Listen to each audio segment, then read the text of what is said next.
Thanks for tuning in. I'm Scott Walter. And I'm Michael Watson.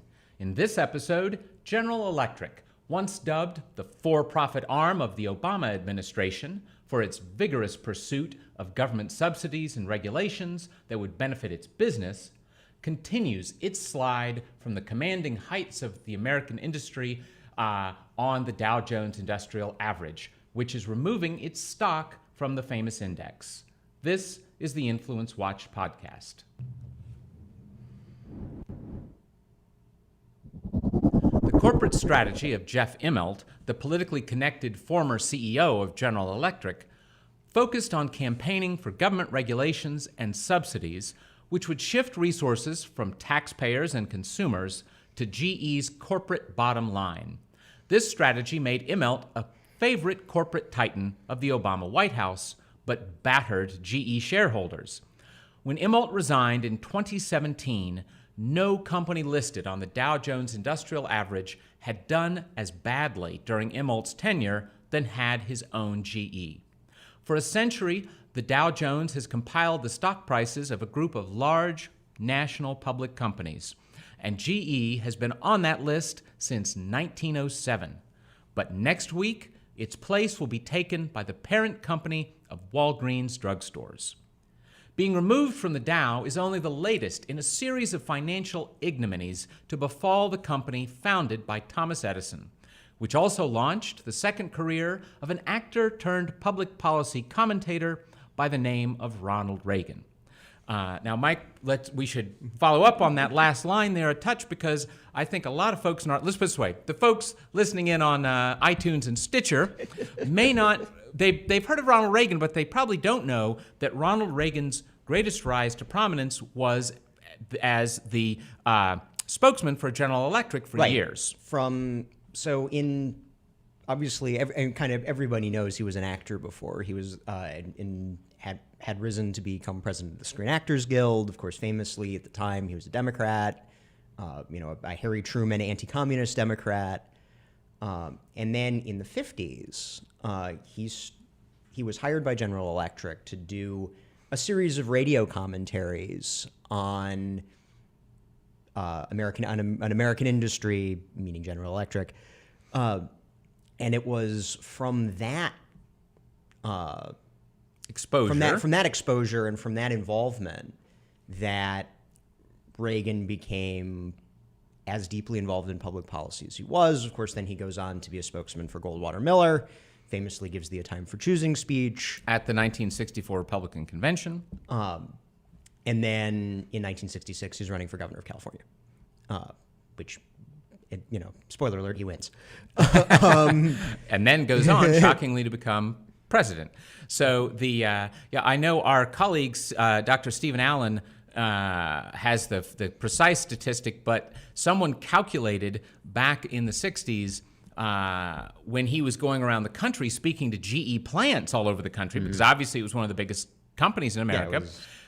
Something like, I want to say it was something on the order of maybe 30% of Americans either had seen him at one of those things or had a family member that had seen him at one of those things. So building the building of the name recognition and the practice in public speaking.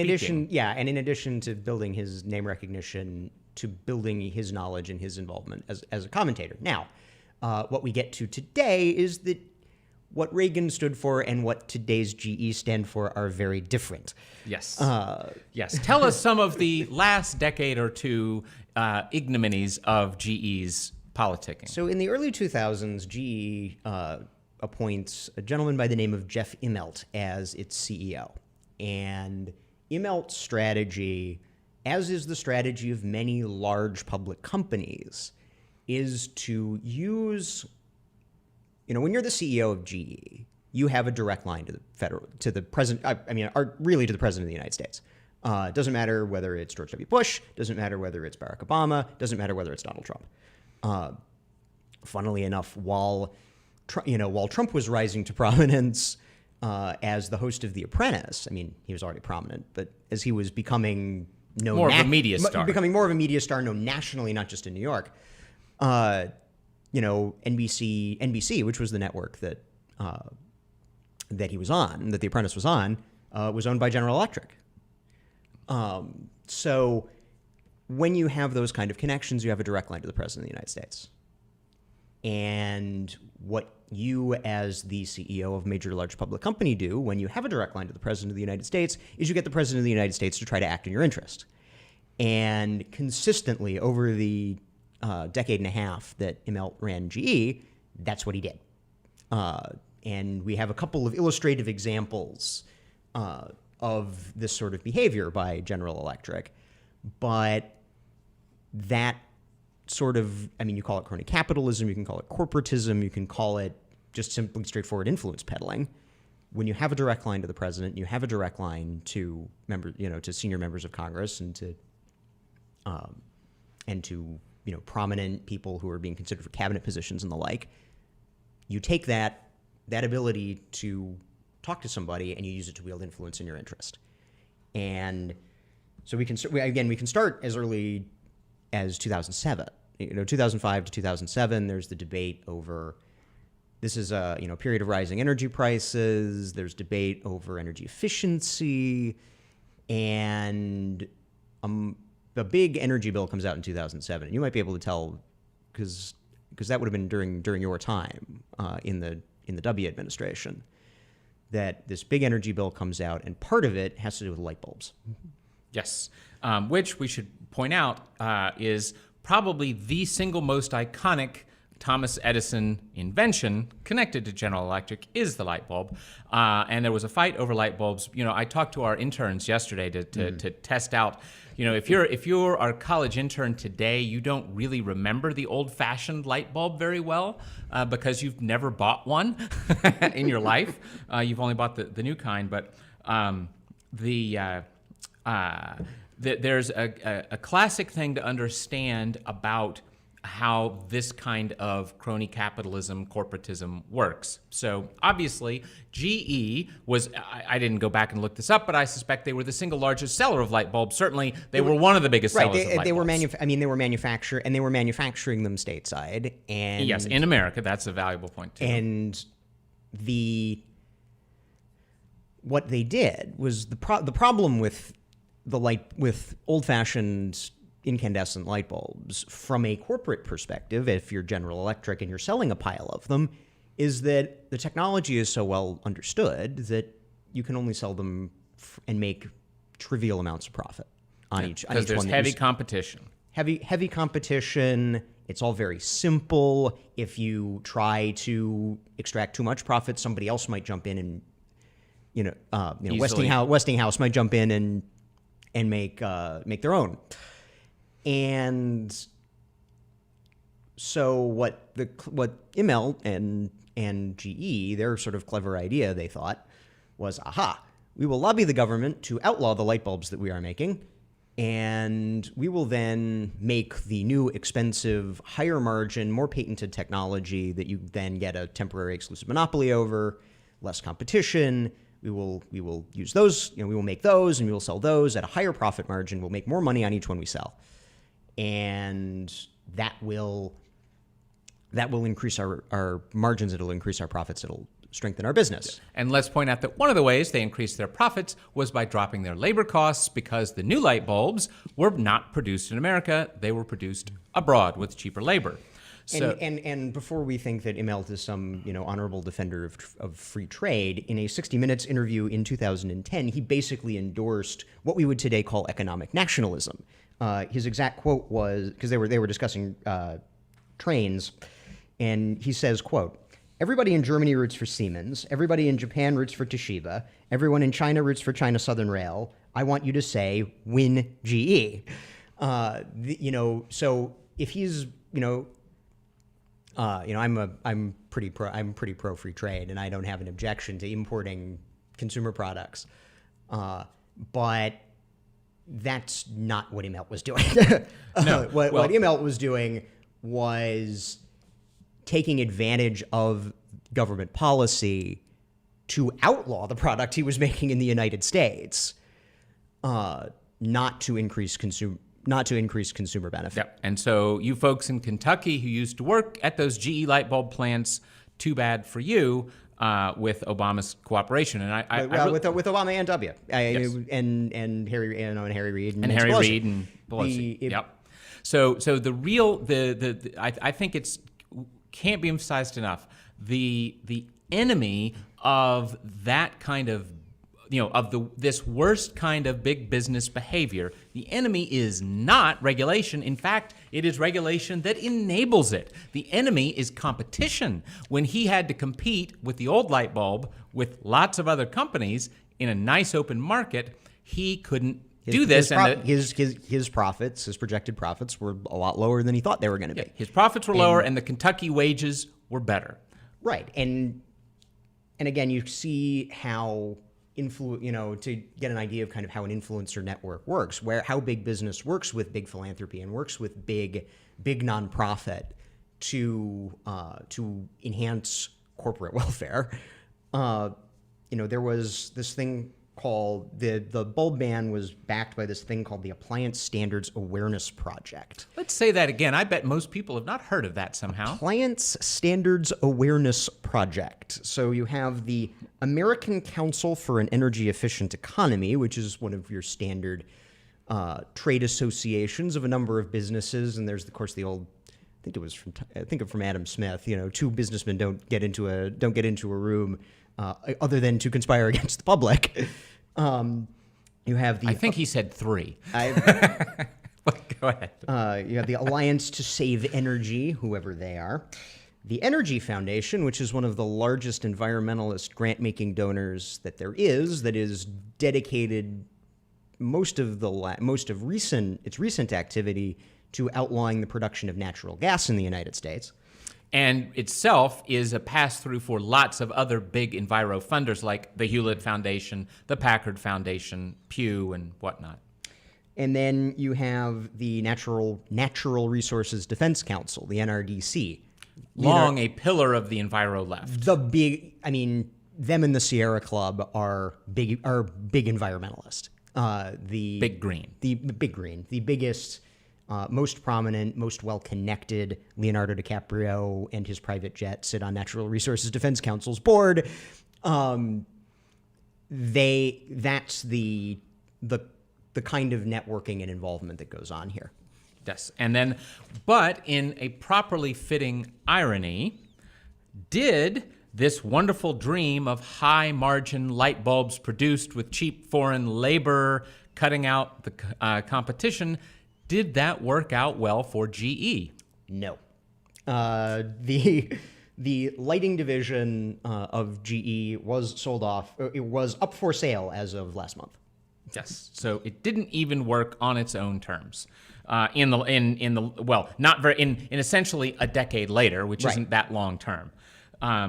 So let's move to another wonderful Jeff Immelt, General Electric influence peddling crony capitalism scam that comes up in 2009 after Obama is now in the White House. I think it involves trains and Senate wives, if I remember correctly. Former senators. So the Obama administration, one of its big things when it comes in, they're doing the big stimulus, supposedly all this government spending on so-called infrastructure and on various pork, is going to put people back to work, and then they're going to spend in the economy, and that's somehow going to fix everything. And part of that was a massive that the Obama administration proposed and mostly didn't get, was a massive expansion of high-speed rail. And it should not surprise anybody that General Electric, which makes railway locomotives, or made railway locomotives, we'll get to that, was very interested in the expansion of passenger railways in the United States. I bet they even expressed an interest in it. They expressed an interest, and the way that you express interest in something in Washington is you hire the wife of the former Senate Democratic leader to lobby for it, which is what GE did. Linda Daschle, who is the wife of Tom Daschle, former U.S. Senator from South Dakota, Senate Democratic leader up through 2004. And at the time, Daschle was up for consideration as Health and Human Services Secretary. He ran into a spot of trouble, as I recall. I believe it was tax-related. Yes, something about cheating on taxes or not paying taxes or something, which, given the billions upon billions of tax increases that the man passed for the rest of America, seems a little surprising, but that's how it goes in D.C. And how it also goes is that even if you don't get your giant expansion of high-speed rail, the consolation prize is that in 2011, President Obama appoints you to lead the President's Council on Jobs and Competitiveness. Which fits, given that you are actually anti-competition, and how are your jobs doing at your own plants? They were declining. That seems a little odd. But again, this is the big point here that needs to be repeated endlessly is because all of our poor youth out there who think, well, socialism doesn't sound so bad. Maybe that'd be nice. We'd all be fair and friendly to everybody. Well, it is not. Another part of Capitalism 101 is that big business is not the driver of jobs in the American economy. Now, I don't want to have big businesses shut down arbitrarily or nationalized or any of those other wonderful things that socialist paradises like Venezuela do, but we should remember it isn't big business that drives jobs. There are a lot of jobs in big business. Traditionally, it hasn't been, and it's to the extent small business and entrepreneurs. And to the extent that in recent years that has turned more towards big business, that's actually a grave concern. The amount of entrepreneurial endeavor that is going on, to the extent it is declining, that's bad. To the extent that we are relying on the GEs and the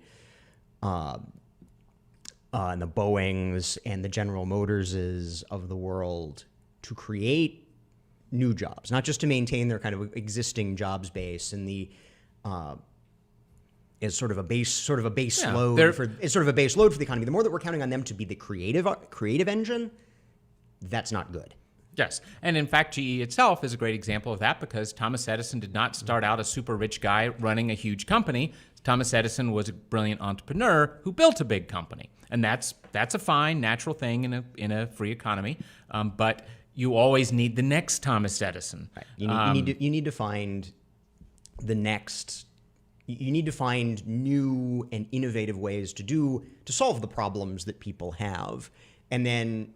We all obviously want this. This is where, again, recently, you may have heard of Theranos, what was ostensibly an innovative new blood testing company that the CEO, or now ousted CEO of, has just been indicted by the Department of Justice for basically the whole thing being a fraud.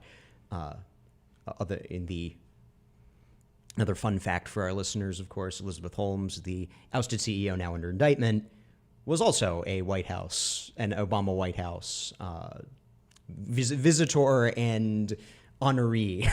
Yes, so proving that perhaps government is not a wonderful picker of winners and losers. It's certainly no better a picker than any other human endeavor. When you said a minute ago So we're talking about this high-speed rail scam that the big businesses and big government were gonna hatch, and luckily the taxpayer dodged that bullet for the most part. And what happened to GE and its railway business? Well, in GE's fire sale of its divisions, which has been ongoing this year, they merged it with one of their rivals, and cashed it out because they're having massive cash flow problems. Yep. So, now let's switch to yet another wonderful crony capitalist. Let's call it crony capitalist entrepreneurialism. So, Jeff Immelt's cronyism example would also be, I believe, an energy tax. How did that work out? So, during the first 2 years of the Obama administration, call it the legislative period of the Obama administration, there was Obamacare, which passed and went into effect. There was a labor union favor bill that failed, and then there was what was called euphemistically cap and trade. Functionally, it was an energy tax. What it would have done was capped the total amount of emissions that could be emitted, and that big companies, utilities, would then would have these allowances that they would be allotted, and they would trade them for money.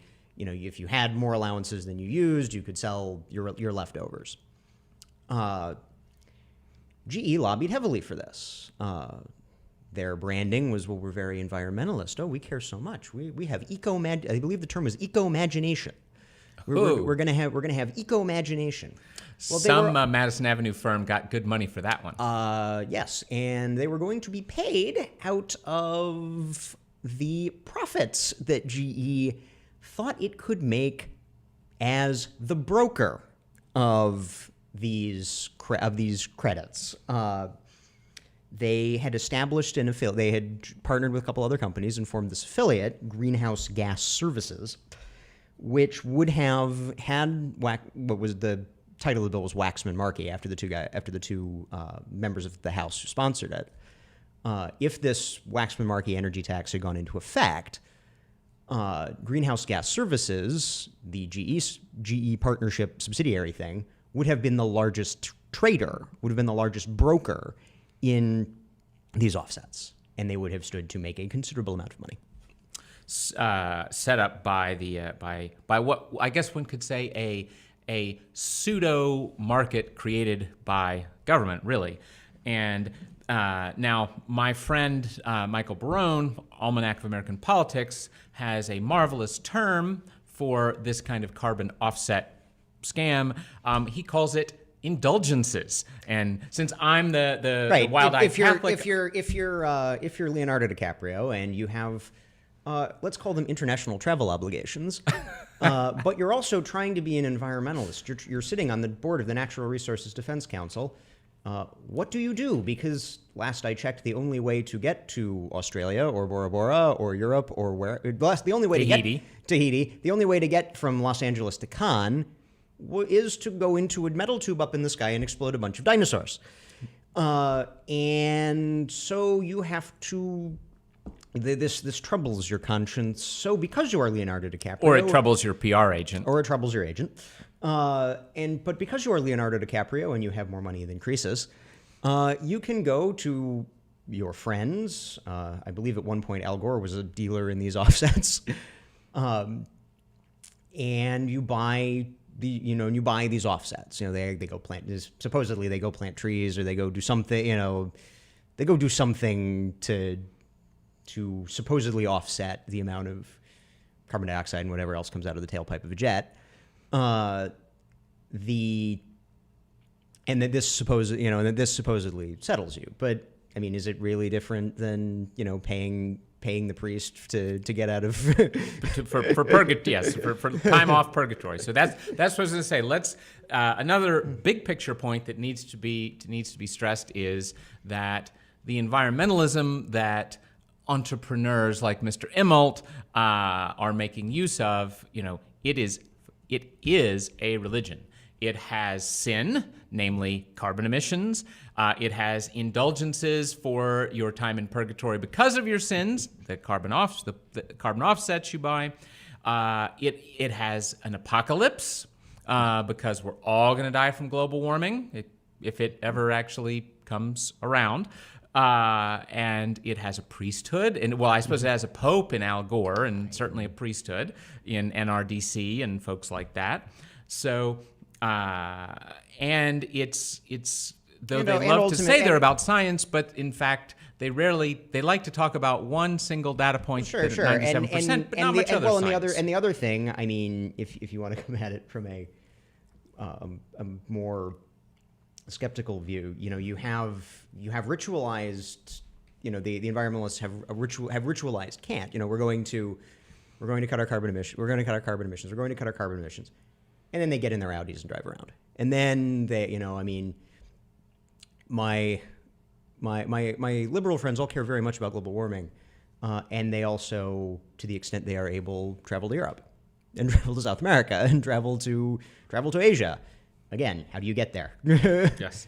Well, and another great big point on all this that should be made is the folks who, the devotees, the votaries of this particular religion would be shocked and appalled if somebody said, you're really just helping big businesses that are lining their pockets. But as often happens in public policy, or virtually always happens in public policy, there's not truly a way to be against business in public policy fights. It's a question of which businesses are you going to be helping? Which business do you favor, and which faction do you favor?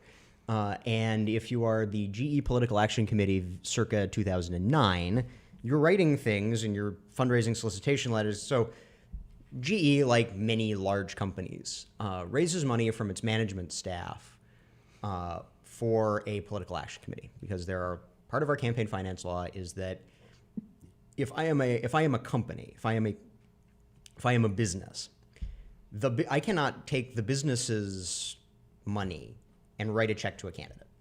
That's illegal.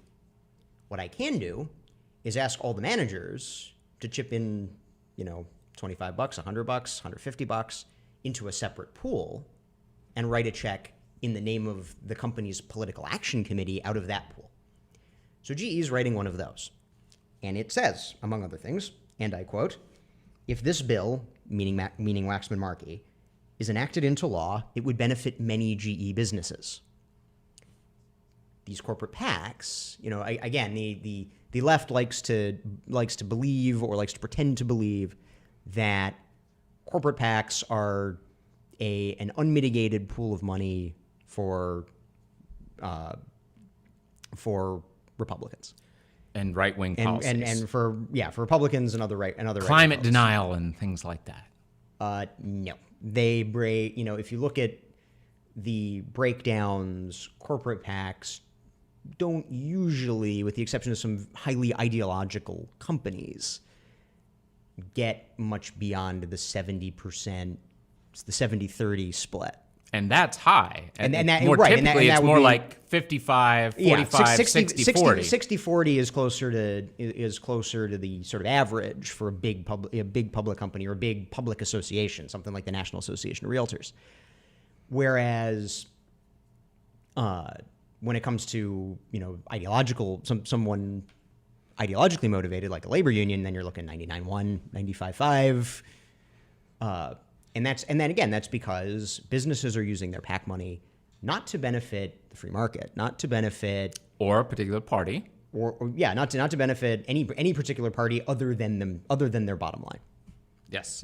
But somehow I'm betting that the National Resource Defense Council emails to its membership and those it was trying to get money out of didn't mention that when you helped them with this critical fight, you were lining the pockets of Jeff Immelt. Oil companies are evil. They're so evil. They're so evil. But please do not look behind the curtain and see that we are joined at the hip with General Electric. Yep.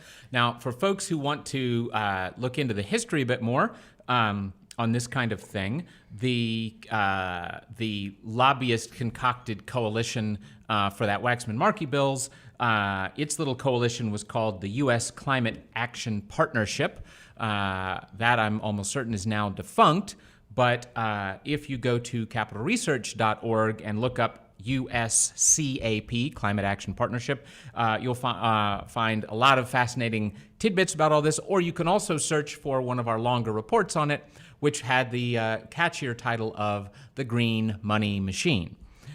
Which has even more of the sort of history that we're laying out here. Well, even these things, we've now gone through, I've lost track, 4 different crony capitalist scams, 3 or 4 capitalist scams, but there's yet more friendly relations between giant big business GE and the Obama administration. One was out of the energy field and into the bioethics field. So tell us about that. So in the mid-2000s, there was a great big fight over human embryonic stem cell research, which is controversial because it involves the destruction of human embryos, which people who believe that life begins at conception take as a very serious moral decision, whereas people who don't, people who are maybe for abortion, take as a decision that doesn't matter, and any help that you can get from them would be at no moral or ethical cost. The Bush administration very tightly restricted federal funding for that research. The Obama administration, one of the first things it did was open the floodgates for it. And who got some of the floodgates of that money?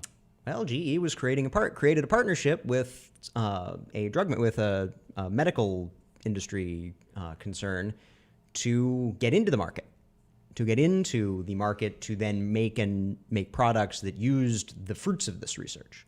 Yep. And then yet another angle where big government has been friendly with the particular big business that we're talking about this time is a particularly notorious DC entity, right. the Ex-Im Bank. Yeah, the gentleman who coined the term for-profit arm of the Obama administration, Tim Carney of the Washington Examiner, is very interested in this thing called the Export-Import Bank of the United States. And what the Export-Import Bank of the United States does is it takes taxpayer money, loans it to the consumers of a big American, functionally big American business exports. The big winners from it, the biggest one is Boeing by a substantial margin, but another big one is General Electric. And so, I mentioned earlier that Immelt had a direct line not only to President Obama, but also to President Trump. And at one point early in Trump's first year in office, Immelt and Trump had a personal private meeting. We don't know what they discussed, but not too long after that, Trump expressed a desire to, right now the Export-Import Bank is kind of tied up in limbo. Highly controversial whether to continue its existence. Right, yeah. There have been a couple of House votes on whether to get rid of it entirely. They haven't passed yet. I think there's no quorum on its board, so they can't actually do anything, even though they technically still exist. So sometime after this meeting with Immelt, who stood to benefit from the restarting of the subsidies from the Export-Import Bank, Trump said that he wanted to restart the subsidies flowing at the Export-Import Bank. Thus far, that's not come to pass, at least. It has, sometimes there are benefits to a White House in what can only be described as crisis. During Immelt's tenure as head of GE, he wasn't able to get too much practical effect out of the Trump administration, but to go back to the years with his good buddy Obama, tell us a little bit more about that special friendship. So after the financial crisis in 2008, Obama gets elected after the financial crisis in 2008, and he comes in 2009. And as he's about to take office, or shortly after he takes office, within a week of his taking office, Immelt puts out this kind of open letter to shareholders and ultimately the public, because it ultimately gets out. And he said that GE was well positioned for the coming reset of the global economy, that the free market model of the 1980s to 2008 was coming to an end, and that now we were going to have state capitalism driven by the state for the good of the public, and that GE would be a natural partner, was his term, in this reset. And by the way, reset in hindsight, the other great reset was, of course, with Russia in the Obama administration. And that ended just about as well as GE's reset. So you mentioned one of the perks that this natural partnership. Some of us might consider unnatural, right? But He gets a and that's actually interesting to build out. Immelt gets the seat on Obama's Council on Jobs and Competitiveness, even as GE domestic employment has fallen by 20% over his tenure, and that got some on the left, Mother Jones, The Nation. These are kind of the hardcore, the lefty true believer types, to say, hey, wait a minute, why is Obama shacking up with one of the biggest, ostensible capitalists, biggest corporate titan? I guess corporate titan would probably be a better descriptor of Mr. Immelt. Why is he joining himself at the hip to one of these big corporate titan guys? And they seem to think this was wildly inconsistent with his political philosophy. And while it was wildly inconsistent with the political philosophy of The Nation and of Mother Jones, who I think we can reasonably call socialist or social democratic, Obama isn't really a socialist. He's a corporatist. He doesn't care if Jeff Immelt's making a lot of money, if GE's making a lot of money, if the Weinstein Company is making a lot of money. To name another very friendly contributor. another of his campaign contributors. As long as they are making money doing the bidding of the state, doing the bidding of his government. So when GE comes along and says, we want your energy tax policy, we want your high-speed rail policy, we want your human embryonic stem cell research policy, and it's going to make us money, but we want your policy. Obama, a corporatist, doesn't care. Yes. That's to him, that is doing well by doing good as good is defined by his government, by the state. Yes, and there's a couple things there. Again, to remind our listeners who think perhaps that socialism sounds like pretty nice, not so bad. There's mean big business, and then there's benevolent socialism. Well, it doesn't actually work that way, because one reason that big business and big government get together is because if I am big government, if I've got the levers at the top of the government pile, it is much easier for me to exercise those levers if there are just a few big entities out there that I'm really controlling and that are dependent on me. I mean, this is the point. This is why we call it corporate welfare. It causes dependency by the businesses, just like regular old-fashioned welfare causes dependencies in families. And in neither case is that good for the country. And it's not even good for the quote-unquote beneficiaries, because as we keep saying through all this, right. GE has not prospered from all this. You become what you're trying to do is to if you're GE, your company is sclerotic, that it's old, it's bureaucratic, it is, it's invested in some things that are passing in and out of use. You probably got a couple of buggy whip type obsolete or obsolescent entities in your corporate structure. But what is that if you can get your friend Mr. Obama or your friend Mr. Trump to either subsidize you, or to regulate or to use regulation to ossify the rules such that your sclerotic bureaucratic entity survives because no innovative competitor can challenge it. That's when that's how you think. Again, that's your survival tactic. And of course, in GE's case, it has not paid off the way that Immelt bet, and of course, it ultimately cost Immelt his job. And let's add one more piece of the puzzle of how this works. Regulation.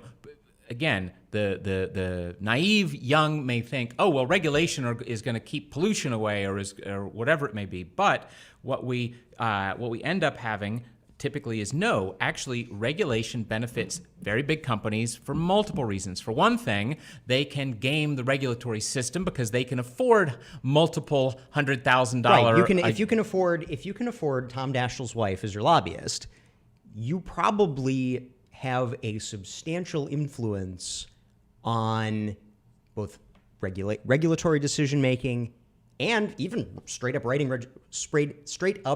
legislation. Yes. We have heard stories of legislative language being slipped under doorways. Yes, by corporate groups, by corporate lobbying business groups. Lobbyists. Just like, now to be fair, and the enviro left nonprofits as well. But this is the whole point. One of my favorite things in California. So California has very strict term limits. To keep the special interest influence out of government, that they you don't go to Sacramento and as in the old saying go native, you become a creature of Sacramento, right? It's a problem is that there's an existing influence industry, and what the effect has been is that the influence industry has grown, and the state legislature has become weak. The democratically responsive legislature has become weak. So if you go into the California Legislative Information System, if you look up a California bill, you can see, I believe the term is, the patron, I think, is the legislator who actually introduces it, and then the sponsor is the special interest group that wrote it. Yes. So you can see these laws that have been written by a special interest group, and the same thing goes on in every state, probably every state house, and certainly in Washington, D.C. And if I am the young Thomas Edison who has a new and better light bulb, I can't afford to hire Tom Dashl's wife. Right. The other thing on the regulatory side is, yes, regulations burden business, but again, Jeff Immelt at GE can hire another dozen accountants and middle managers and the rest to deal with the hassle and red tape of those regulations. It's hurting his bottom line some, but at least he can do it. Where again, right. and he can make it back when the smaller company either goes out of business, has to sell itself to GE. Yes, maybe the new innovator can't keep up with the regulations, so he goes to GE and says, "Buy me," and he has to sell out for less than his company ultimately is worth. So yes, in both dealing with the regulations and gaming the regulations with lobbyists, big government is helping big business. So again, the folks who love and want to defend capitalism, like the Nobel Prize winning economist Milton Friedman, whose Free to Choose book I highly recommend, one of his central points about his not liking big government and trying to warn everyone that big government is a danger is precisely because it usually does get captured by big business. And again, they both have a reason, both parties of the seduction have a reason to desire the consummation. And I think in closing, we can look at the consequences in GE itself. That GE thought, okay, we'll tie ourselves to big government. We will push this reset of the global economy from one that is market-driven to one that is state-driven, and that we will crowd out our competition and we'll be able to profit as a monopolist. And for reasons both political, when in 2010 the Republicans take over the House of Representatives, their energy tax that they've the cap and trade, the cap and trade Waxman-Markey energy tax that GE really needs for their business model. That stops when the Trump administration is in disorder and can't focus on making sure the subsidies start flowing through the Export-Import Bank again. That stalls out GE's government-directed business model, and as they've tied themselves, they're also getting outcompeted. Yep. There is no business in America since 2000 that has spent more money on lobbyists, benefiting the realtors of Great Falls enormously, no doubt. Benefiting the realtors of Great Falls, the residents of Great Falls, and the source of that information, Mr. Tim Carney, who is one of the best reporters on lobbying and influence in Washington, D.C., working right now. Yes, and helping Tim Carney build his brand. But on the other hand, to get back to how we started all this, there's about roughly 30 companies on the Dow Jones Industrial Average that which does get updated from time to time. Nobody in that time period since 2000, none of those companies has done as bad as GE. So let's maybe the good wrap up for the session this time would be, if you out there in wonderful America, the flyover land, not DC, if you want to get rich, if you want to make your mark, don't aspire to be another Jeff Immelt, head of a giant corporation, or aspire to be one of his no doubt 100+ vice presidents of various types, juniors and seniors, and this, that, and the other. Or a spouse of a senator. Or a spouse of a senator. But be a Thomas Alva Edison young man, be an entrepreneur by yourself or with a team, be an entrepreneur, and find a way to provide a great good or service, preferably one that nobody else is doing at the moment. Focus on that and focus on treating your customers spectacularly well. And that is the way to greatness, not this kind of nasty DC swampy influence peddling scam. So that is our show for this week. If you are listening to this on iTunes or Stitcher, you should know that we broadcast a live video version at 10 a.m. on Thursdays on Facebook Live and on YouTube. You can find our pages by searching Capital Research Center. And if you're watching that video version, we encourage you to subscribe to the audio on your preferred podcast platform. We'll see you next week.